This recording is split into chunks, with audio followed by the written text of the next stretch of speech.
Let's understand the format of balance sheet prescribed in Schedule 3 of Companies Act. If you take, it is part 1 of Schedule 3 of the Companies Act which prescribes this balance sheet. Okay, so you have to give the name of the company, then you have to say the balance sheet as on a particular date. Generally it is 31st March, and I have given the scenarios where it can be different. Then rupees in, that is we have to say whether rupees is in hundreds or thousands, or is it in lakhs, or is it in crores, so that mention have to be made here.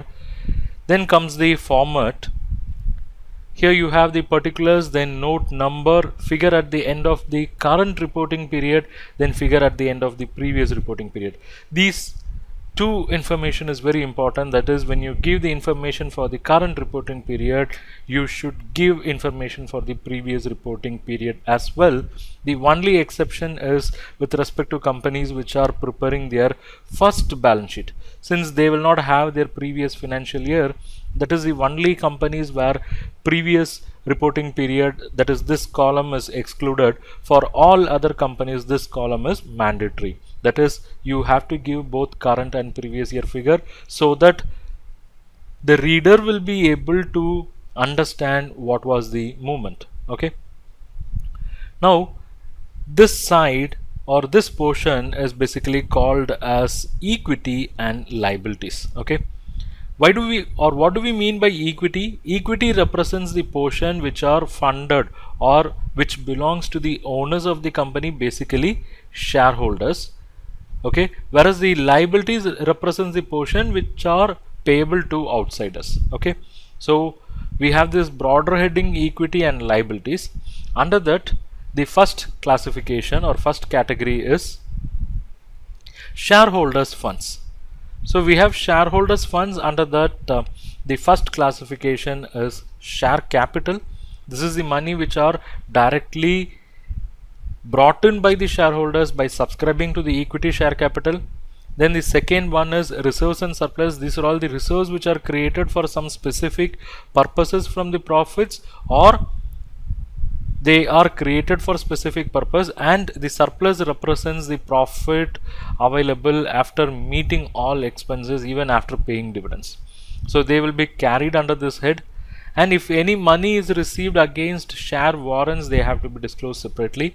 So all three put together will be called as shareholders funds. Now when the company goes for share allotment, and if it collects share application money from shareholders, and if they are pending allotment, then they have to be shown in the second item, that is share application money pending allotment. Till such time it has to be shown here. If the share application money is not refundable, and that could happen in cases where the share application received is less than the issued but greater than the minimum requirement, in that case that share application money is not repayable, then in that case that will go directly into share capital. But other cases where share application money is pending allotment will have to be shown separately. So these two basically belongs to shareholders funds, but the second one is subject to refund. Okay, then comes the third nature, that is we are moving to the outsiders funds. So when we move on to the outsiders funds, the outsiders funds can be divided into non-current liabilities and current liabilities. What is non-current liability? These are all the liabilities which are payable after 1 year, and current liabilities are those liabilities which are payable within a period of 1 year or within the operating cycle. And operating cycle, if it is not known, it is understood as 12 months. So it is also 1 year. So current liabilities are those liabilities which are repayable within a period of 1 year, and non-current liabilities are those which are repayable after 1 year. Now we'll see one by one. The long-term borrowings. Long-term borrowings have to be shown separately, and long-term borrowings can be in the form of debentures, it can be in the form of bonds, it can be in the form of term loans. So these have to be shown separately. But here the focus is, even in this there will be some portion, even in debenture, bonds, term loans, there will be some portion which will be repayable within a period of 1 year.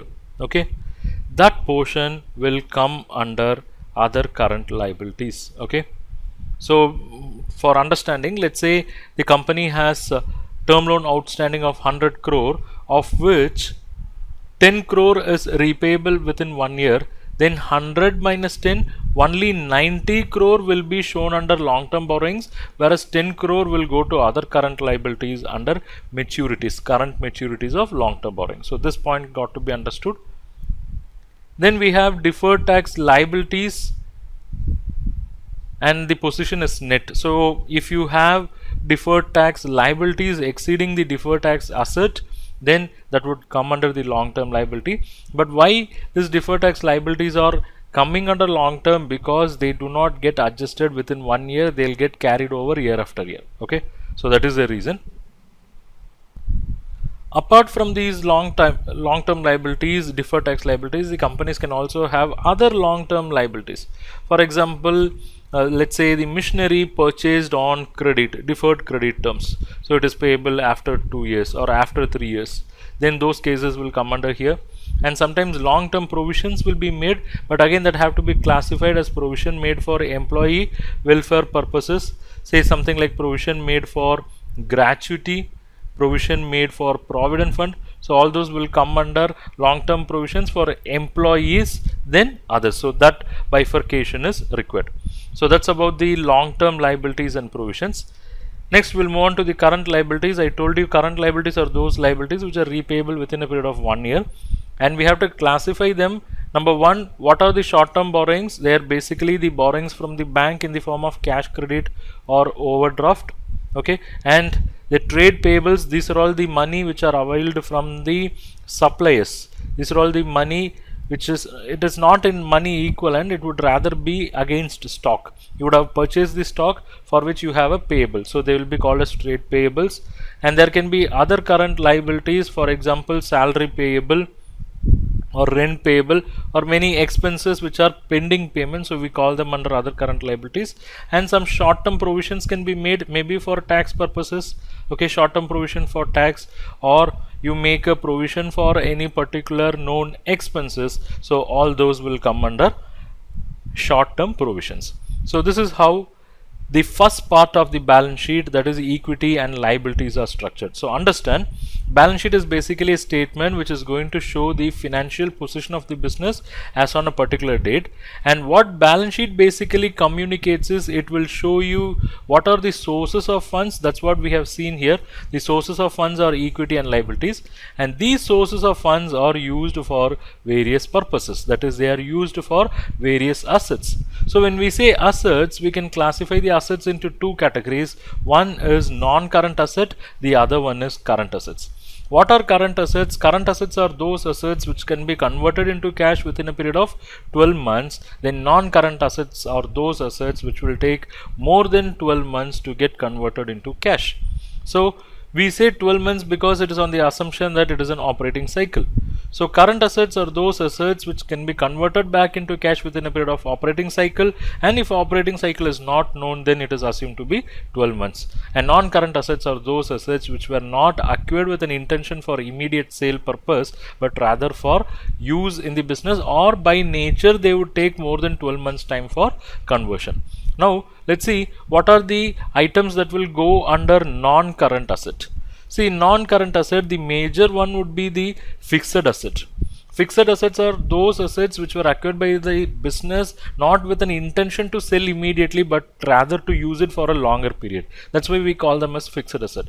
Now fixed asset can be classified into tangible asset, what we can touch and feel and see, and intangible asset, what you cannot touch, what you cannot feel, but still it has its value, it will generate revenue for the business. So tangible assets examples can be land and building, plant and machinery, furniture and fixture. Whereas intangible assets example can be softwares, examples can be patents, okay, examples can be copyrights. So these also will help the organization to derive benefit out of it.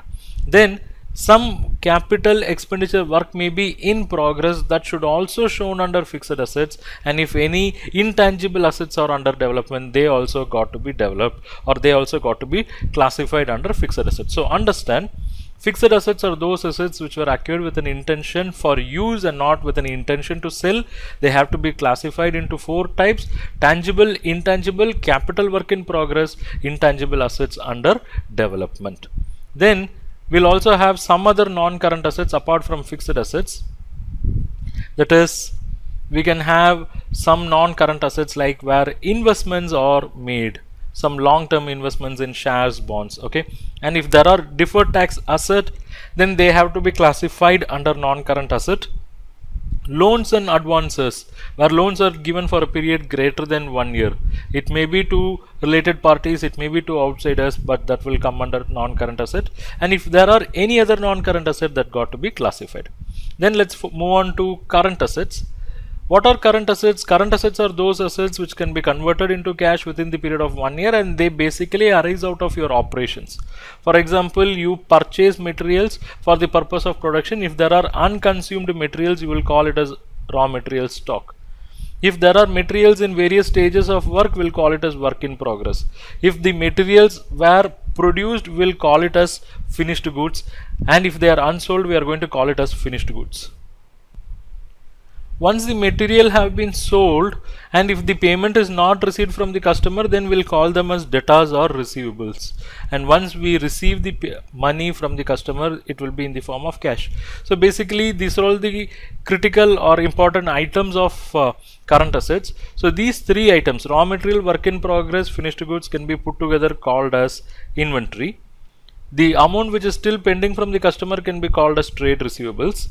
The money what you have on hand will come under cash and cash equivalent. And if you make any short-term investments, say like deposits for 3 months, 6 months, or anything which is less than or equal to 12 months, then you will call them as current investment. And in the business process, if advances are paid to suppliers, or if advances are given for a period less than or equal to 12 months, then we'll call that as short-term loans and advances. And if there are any other asset but coming into the category of conversion back to cash within a period of 12 months, then we'll call them as current assets. So this is the format of the balance sheet. Understand, balance sheet basically tells you what are the sources of funds and how those funds were used for various purposes.